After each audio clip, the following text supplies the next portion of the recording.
Hello dears, എല്ലാ മക്കൾക്കും എഡ്യൂമേറ്റിൻ്റെ മറ്റൊരു ക്ലാസ്സിലേക്ക് സ്വാഗതം. ഇന്നത്തെ ക്ലാസ്സിൽ നമ്മൾ നോക്കാനായിട്ട് പോകുന്നത് 6ാം ക്ലാസ്സിലെ മക്കളുടെ വാർഷിക പരീക്ഷയുടെ അടിസ്ഥാന ശാസ്ത്രത്തിൻ്റെ ഒരു മോഡൽ ക്വസ്റ്റ്യൻ പേപ്പറാണ് കേട്ടോ. ക്ലാസ്സിലേക്ക് കിടക്കുന്നതിന് മുന്നേ ചാനൽ ആദ്യമായി കാണുന്നവരാണെങ്കിൽ ഒന്ന് സബ്സ്ക്രൈബ് ചെയ്ത് സപ്പോർട്ട് ചെയ്യാൻ മറക്കരുത്. അതുപോലെ വീഡിയോ നിങ്ങളുടെ കൂട്ടുകാരിലേക്ക് കൂടെ ഒന്ന് ഷെയർ ചെയ്ത് കൊടുക്കുകയും വേണേ. നിങ്ങൾക്ക് ആവശ്യമുള്ള 6ാം ക്ലാസ്സിലെ മറ്റു വിഷയങ്ങളുടെ ചോദ്യപേപ്പറുകൾ STD6 ക്വസ്റ്റ്യൻ പേപ്പേഴ്സ് എന്നുള്ള പ്ലേലിസ്റ്റ് ഉണ്ട്, അതിൽ സെർച്ച് ചെയ്ത് നോക്കുക. അപ്പോൾ ശരി, നമുക്ക് നേരെ ക്ലാസ്സിലേക്ക് കടക്കാം. പ്രവർത്തനം 1. ഉള്ളിത്തൊലിയുടെ കോശങ്ങൾ മൈക്രോസ്കോപ്പിലൂടെ കണ്ട ഒരു കുട്ടി വരച്ച ചിത്രം നിരീക്ഷിക്കൂ. ചോദ്യം എ. ഈ ചിത്രത്തിൽ A, B എന്നീ കോശഭാഗങ്ങളുടെ പേരെഴുതുക. A. മർമ്മം അഥവാ ന്യൂക്ലിയസ്. B. കോശദ്രവ്യം. ചോദ്യം ബി. ഈ കോശഭാഗങ്ങളുടെ പ്രത്യേകതകൾ എഴുതുക. മർമ്മം കോശകേന്ദ്രമായി വർത്തിക്കുന്നു. കോശദ്രവ്യം കോശസ്തരത്തിനകത്ത് നിറഞ്ഞിരിക്കുന്ന ദ്രവ്യപദാർത്ഥമാണ് ഇത്.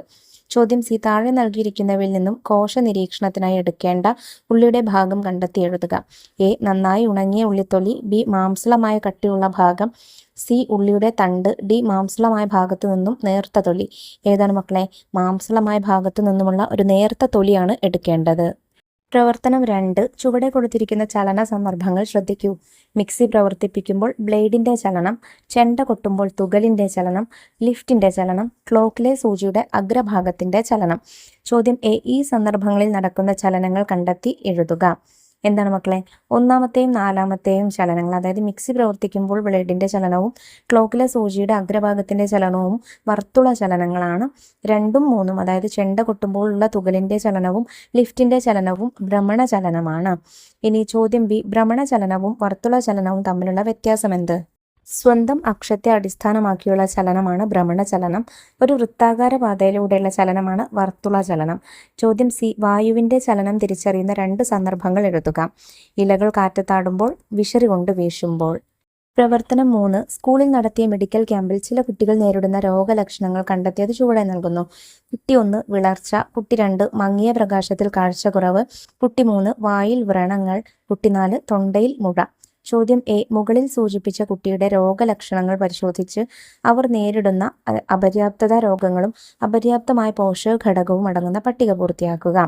അപ്പോൾ 1ാമത്തെ കുട്ടിക്ക് എന്തായിരുന്നു? വിളർച്ചയായിരുന്നു അല്ലേ? അപ്പോൾ അസുഖം എന്ന് പറയുന്നത് അനീമിയയാണ്. അതിനുവേണ്ട പോഷക ഘടകം ഇരുമ്പാണ്. 2ാമത്തെ കുട്ടി നേരിടുന്നത് മങ്ങിയ പ്രകാശത്തിലെ കാഴ്ചക്കുറവായിരുന്നു. ആ കുട്ടിയുടെ അപര്യാപ്തത രോഗം നിശാന്തതയാണ്. അത് പോഷക ഘടകം ഈ വിറ്റാമിൻ എയുടെ അപര്യാപ്തത കൊണ്ട് ഉണ്ടാകുന്നതാണ്. 3ാമത്തെ കുട്ടി നേരിടുന്നത് വായിൽ വ്രണങ്ങളാണ്. അത് വായ്പുണ്ണാണ്. അത് എന്താണ്? വിറ്റാമിൻ ബിയുടെ അപര്യാപ്തത കൊണ്ടുണ്ടാകുന്നതാണ്. 4ാമത്തെ കുട്ടി തൊണ്ടയിൽ മുഴയാണ്. അത് ഗോയിറ്ററാണ്. ഗോയിറ്റർ എന്തുകൊണ്ടാണ്? അയഡിൻ്റെ കുറവ് കൊണ്ടാണ് ഉണ്ടാകുന്നത്. ഇതിലെ ചോദ്യം ബി. നിശാന്തത നേരിടുന്ന കുട്ടി എന്തെല്ലാം ആഹാര സാധനങ്ങൾ ഭക്ഷണത്തിൽ ഉൾപ്പെടുത്തണം? വിറ്റാമിൻ എ അടങ്ങിയ ഭക്ഷണ പദാർത്ഥങ്ങളായ ഇലവർഗ്ഗങ്ങൾ, പാലുൽപ്പന്നങ്ങൾ, ക്യാരറ്റ് എന്നിവ ഉൾപ്പെടുത്തണം. പ്രവർത്തനം 4. ചുവടെ കൊടുത്തിരിക്കുന്ന വസ്തുക്കൾ ശ്രദ്ധിക്കൂ. സേഫ്റ്റി പിൻ, ബ്ലേഡ്, അലൂമിനിയം കമ്പി, ഇരുമ്പാണി, സൂചി, തീപ്പെട്ടിക്കുള്ളി, പ്ലാസ്റ്റിക് സ്പൂൺ. ചോദ്യം എ. ഈ വസ്തുക്കളിൽ കാന്തമാക്കി മാറ്റാൻ കഴിയുന്നവ കണ്ടെത്തി എഴുതുക. സേഫ്റ്റി പിൻ, ബ്ലേഡ്, ഇരുമ്പാണി, സൂചി എന്നിവയാണ്. ചോദ്യം ബി. ഇവയിൽ ഏതെങ്കിലും ഒന്നിനെ കാന്തമാക്കി മാറ്റാൻ ചെയ്യുന്ന പ്രവർത്തനം വിശദമാക്കുക. കാന്തിക വസ്തുക്കളെ കാന്തമാക്കി മാറ്റാൻ ഒരു കാന്തത്തിന്റെ ധ്രുവഭാഗം ഉപയോഗിച്ച് വസ്തുവിന്റെ ഒരറ്റത്തു നിന്നും മറ്റേ അറ്റം വരെ അമർത്തി 15 മുതൽ 20 തവണ ഉരസുക. അപ്പോൾ നമുക്കതിനെ കാന്തമാക്കി മാറ്റാം. ചോദ്യം സി. താഴെ നൽകിയിട്ടുള്ളവയിൽ മിനി മോട്ടോറിൽ ഉപയോഗിക്കാവുന്ന കാന്തം ഏത്? ബാർ കാന്തം, യു കാന്തം, ഡിസ്ക് കാന്തം, ആർക്ക് കാന്തം. ആർക്ക് കാന്തമാണ് കേട്ടോ. പ്രവർത്തനം 5. ഒരു ബാർ കാന്തത്തിൽ ഇരുമ്പുപൊടി പറ്റിപ്പിടിച്ചിരിക്കുന്ന ചിത്രീകരണം ശ്രദ്ധിക്കൂ. ചിത്രം 1 കണ്ടോ? ചിത്രം 2, ചിത്രം 3 എല്ലാം കണ്ടില്ലേ? അപ്പോൾ അതിൻ്റെ ധ്രുവങ്ങളും ശ്രദ്ധിക്കണേ. N നോർത്താണ്, S സൗത്താണ്. അതായത് നോർത്ത് എന്ന് പറഞ്ഞാൽ വടക്ക്, S സൗത്ത് എന്ന് വെച്ചാൽ തെക്ക്. ചോദ്യം എ. മുകളിൽ കൊടുത്തിരിക്കുന്നവയിൽ ശരിയായ ചിത്രീകരണം ഏത്? കാരണം വിശദമാക്കുക. ചിത്രം 1 ശരിയായിട്ടുള്ള ചിത്രം. കാരണം കാന്തത്തിന്റെ ധ്രുവങ്ങളിൽ കാന്തികത കൂടുതലാണ്. അതിനാലാണ് ഇരുമ്പുപൊടി ധ്രുവങ്ങളിൽ കൂടുതലായി പറ്റിപ്പിടിക്കുന്നത്. എന്നാൽ കാന്തത്തിന്റെ മറ്റു ഭാഗങ്ങളിൽ കാന്തികത കുറഞ്ഞ അളവിലുള്ളതിനാലാണ് മറ്റു ഭാഗങ്ങളിൽ കുറവ് ഇരുമ്പുപൊടി കാണപ്പെടുന്നത്. ചോദ്യം ബി. കാന്തങ്ങൾ തെക്കുവടക്കു ദിശയിൽ നിൽക്കുന്നത് പ്രയോജനപ്പെടുത്തുന്ന 2 സന്ദർഭങ്ങൾ എഴുതുക. കടലിൽ ദിശ കണ്ടെത്തുന്നതിനും കാട്ടിൽ അകപ്പെട്ടവർക്ക് ദിശ മനസ്സിലാക്കുന്നതിനും നമുക്ക് കാന്തങ്ങൾ തെക്കുവടക്ക് ദിശയിൽ നിൽക്കുന്ന സന്ദർഭം ഉപയോഗപ്പെടുത്താം. പ്രവർത്തനം 6. ചില ലായനികളും അവയിൽ ഉൾപ്പെട്ട വസ്തുക്കളും പട്ടികപ്പെടുത്തിയിരിക്കുന്നത് ശ്രദ്ധിക്കൂ. ലായനി ഉൾപ്പെട്ട വസ്തുക്കൾ. അപ്പോൾ സോഡയിൽ ഏതാണ് മക്കൾ ഉൾപ്പെട്ട വസ്തുക്കൾ? കാർബൺ ഡൈ ഓക്സൈഡും ജലവുമാണ്. പിന്നെ ഉൾപ്പെട്ട വസ്തുക്കളിൽ അസറ്റിക് ആസിഡും ജലവും ഉണ്ട്. അതേതാണ് ലായനി? വിനാഗിരി അഥവാ സുർക്ക ആണ് കേട്ടോ. പിന്നെ മൂന്നാമത്തത് അന്തരീക്ഷവായുവിൽ ഉൾപ്പെട്ട ഘടകങ്ങൾ എന്ന് പറയുന്നത് ഓക്സിജൻ, നൈട്രജൻ തുടങ്ങിയവയാണ്. പിന്നെ ബ്രാസ്, അതായത് നമ്മുടെ പിച്ചളയാണ് കേട്ടോ. അതിൽ ഉൾപ്പെട്ടിരിക്കുന്ന പദാർത്ഥങ്ങൾ സിങ്കും കോപ്പറുമാണ്. എ ചോദ്യം നമ്മൾ ചെയ്തു, വിട്ടുപോയ ഭാഗം കണ്ടെത്തി പട്ടിക പൂർത്തിയാക്കാൻ. ബി ചോദ്യം നോക്കൂ, പട്ടികയിലെ ഓരോ ലായനികളിലെയും ലീനം, ലായകം എന്നിവ കണ്ടെത്തി എഴുതുക. ഇതിൽ സോഡ ലായനിയാണ്. ആ ലായനിയിൽ ലീനം കാർബൺ ഡൈ ഓക്സൈഡ് ആണ്, ലായകം ജലമാണ്. പിന്നെ അന്തരീക്ഷ വായുവിൽ നൈട്രജൻ ആണ് ലായകം. മറ്റുള്ളവ, അതായത് ഓക്സിജനും മറ്റുള്ളവയൊക്കെ എന്താണ്, പിന്നെ ഹൈഡ്രജനും ഒക്കെ ചെറിയ ചെറിയ അളവിൽ മറ്റു വാതകങ്ങൾ ഉണ്ടായിരിക്കും, അതൊക്കെ ലീനമാണ്. പ്രവർത്തനം 7 ചോദ്യം എ, ചുവടെ കൊടുത്തിരിക്കുന്ന വസ്തുക്കളെ ഏകാത്മക മിശ്രിതം, ഭിന്നാത്മക മിശ്രിതം എന്ന് തരം തിരിച്ച് പട്ടികപ്പെടുത്തൂ.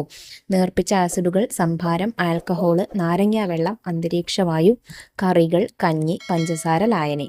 ഇതിൽ ഏകാത്മക മിശ്രിതങ്ങൾ വരുന്നത് ആൽക്കഹോള്, നേർപ്പിച്ച ആസിഡുകൾ, പഞ്ചസാര, ലായനി, അന്തരീക്ഷവായു തുടങ്ങിയവയാണ്.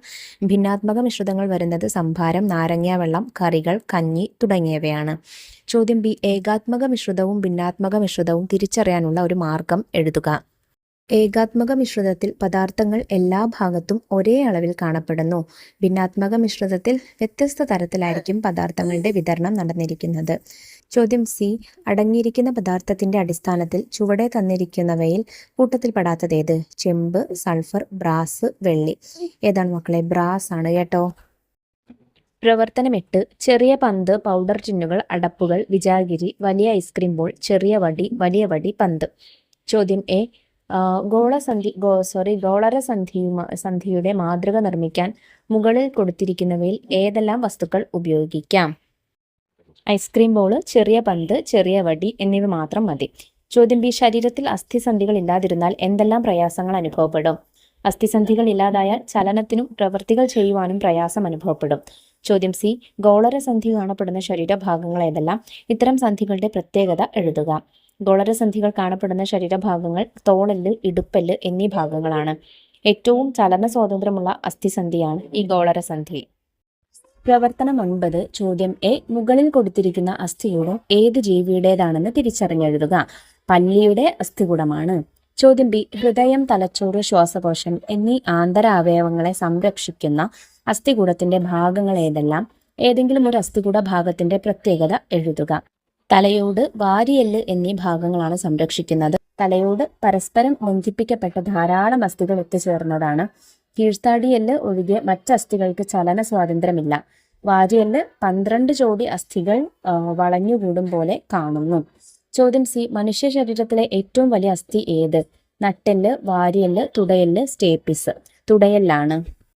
പ്രവർത്തനം 10 ചോദ്യം എ, നമുക്കവിടെ ഒരു ചന്ദ്രന്റെ ഒരു ചിത്രം തന്നിട്ടുണ്ട്. ചോദ്യം എ, സൂര്യാസ്തമയത്തിന് അല്പസമയത്തിനു ശേഷം കണ്ട ചന്ദ്രനെ ഒരു കുട്ടി വരച്ച ചിത്രം ശ്രദ്ധിക്കൂ.